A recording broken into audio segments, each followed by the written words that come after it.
stream. I'm Robin Hawkins, and you're listening to Watered Down Women. Hoping to be free, found a new home in the cemetery. With each passing year, a tree adds a new layer of wood to its trunk, and this growth forms circular bands that accumulate over time. When the tree falls and its trunk splits, the rounded collection is exposed, and each ring tells a story, almost serving as a historical biography of that particular tree. Details ranging from rainfall amounts, lightning strikes, and even its age are recorded in the wood. Unfortunately, a barren piece of ground cannot chronicle the events that happened on it. Architecturally speaking, history can be documented by the structural styles of the homes in an area, be they Victorian, colonial, or craftsman style. Much can be revealed about a neighborhood by the artistry of its houses. Demographics, such as the social status of the residents, their educational levels, or the pride in which they live their lives, can be inferred by the quality of their homes. But what if the neighborhood has no particular style and is made up of a hodgepodge collection of pieced-together dwellings? Does it mean that its inhabitants have no honor or don't delight in their lives and families? In the 1960s, anthropologist Oscar Lewis described the poor as marginal people who know only their own troubles, their own local conditions, their own neighborhood, and their own way of life. Usually, they have neither the knowledge, the vision, nor the ideology to see the similarities between their problems and those of others like themselves elsewhere in the world. In other words, they are not class conscious. Most families on Mansfield's North End would have begged to differ with Mr. Lewis's opinion. Because living in a culture of poverty themselves, they were very much aware of their place in a system of social classes. A child born into poverty or into circumstances beyond his or her control is fully aware of their conditions, because that is all they are capable of seeing. In January 1966, the Vietnam War was escalating. Race riots and anti-war protests were sweeping across our country. Italian fashion was the latest clothing fad. The Beatles were preparing for their third and final concert tour in the United States. But happenings on the world stage are irrelevant when your own world is falling apart. Because while all of these events were happening on the global level, 11 children on Pryor Road were grieving the loss of their mother, and Texas child bride Catherine Smith's dream of a life filled with marital bliss was already falling apart.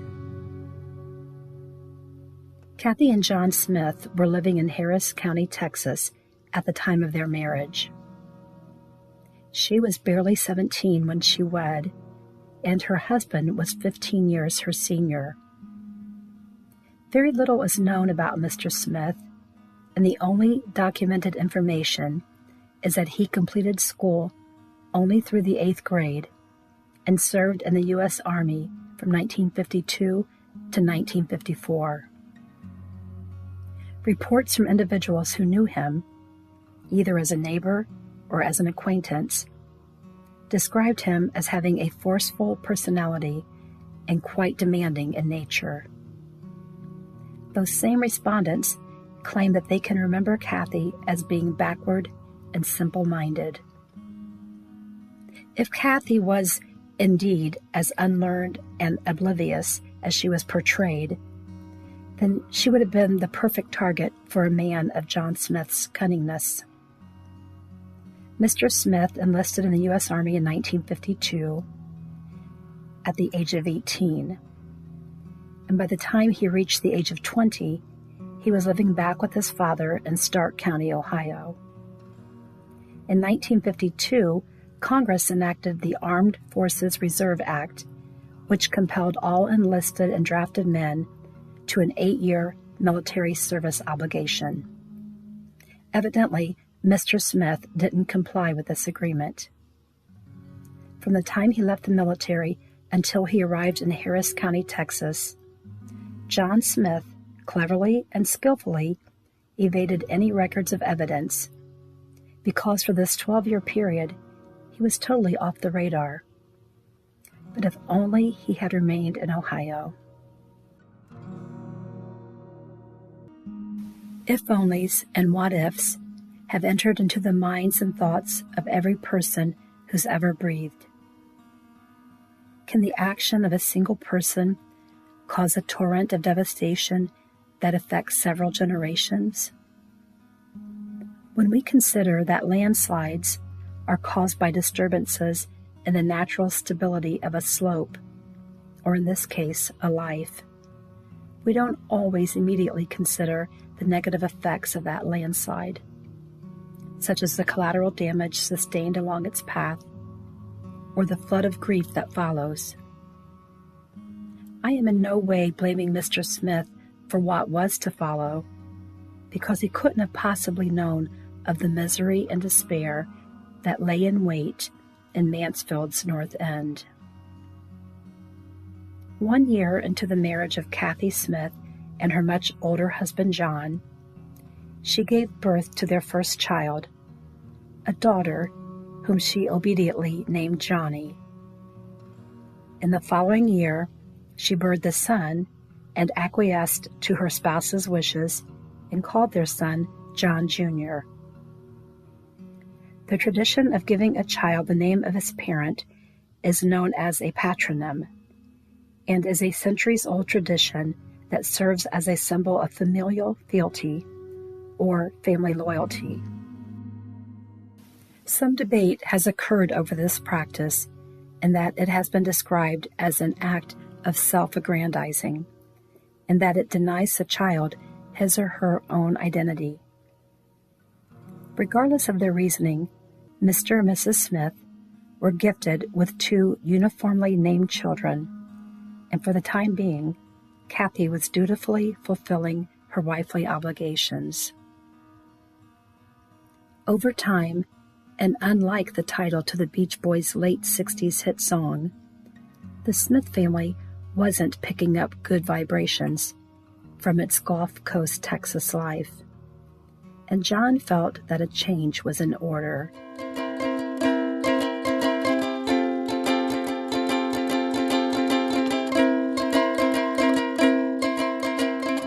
In the summer of 1969, far-reaching events of great magnitude were happening in the United States. Astronauts Neil Armstrong, Edwin Buzz Aldrin, and Michael Collins blasted off the Earth's surface, and 4 days later, Armstrong became the first human to walk on the moon, taking our country to the forefront of space exploration.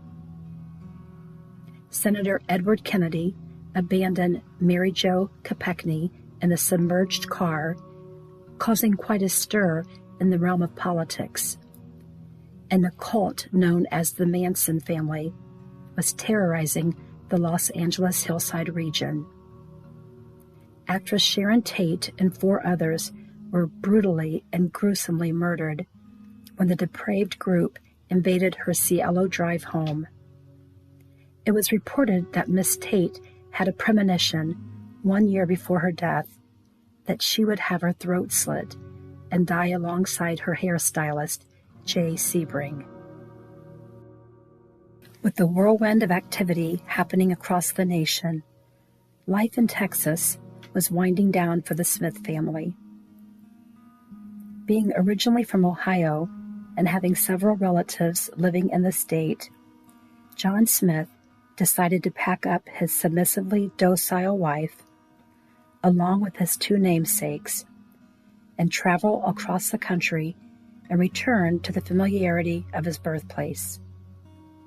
It isn't known if they settled temporarily back in Stark County at first, but something drew him to the area of Little Kentucky. Records show that Mr. Smith had relatives in that same neighborhood, and property tax information shows evidence of his paternal aunts and uncles living in Mansfield, Ohio at that very time. The domino effect, or a chain reaction, is produced when one event sets off a chain of similar events, and we could suppose that some unforeseen misfortune occurred in Texas, leaving them no other option than to return to his birth state. Or did their move have nothing at all to do with Mr. Smith? Blue moon of Kentucky, keep on shining. Red moon of Little Kentucky, keep on trying. When Kathy moved into a 5-room house just yards away from Pryor Road, there would be no soothing sounds of Gulf Shore waves to greet her, and no white sandy beaches for her to take in the sun. But within walking distance was a dense thicket of woods that soon would beckon her to its realm. It's been said that land can feel the effects of man's sin, and some primitive cultures believe that land holds the memory of whatever was done upon it. And some societies believe that land can be cursed by a supernatural force that can cause injury or great harm to something or someone. While interviewing people who knew Kathy during her time in Ohio, respondents use terms such as slow and doltish to describe the naive and childish mother of 2. Some studies reveal a direct correlation between intelligence levels and decision-making abilities. Findings show that individuals with below-average functioning levels are more likely to make poor choices if left to their own volition, and those with fewer mental resources may be unable to cope with complicated life issues and responsibilities. In all fairness to Kathy, immaturity can often be misconstrued as intellectually low functioning. Imagine being in her shoes, living in the most run-down area of a strange new town, having no relatives nearby, and with few, if any, houses equipped with telephones, then no way to contact them. She probably felt depressed, lonely, anxious, and afraid. With no friends to call her own, perhaps on a warm spring day, all alone, she took her kids for a stroll to a nearby park and saw a man who caught her eye. Maybe this handsome stranger greeted her warmly or spoke kindly to her children, or maybe he just simply smiled as he passed by. That night, when she went to bed and rested her head on a pillow, did she, like the actress Sharon Tate, foresee her own demise? Watered down women with diluted dreams, all hope for joy has been washed down the stream. A fool's paradise, hoping to be free, found a new home in the cemetery. Grab a shovel and join me each Monday as we dig a little deeper and uncover the tragedies of watered-down women. In this world, with no help from above, passionate promises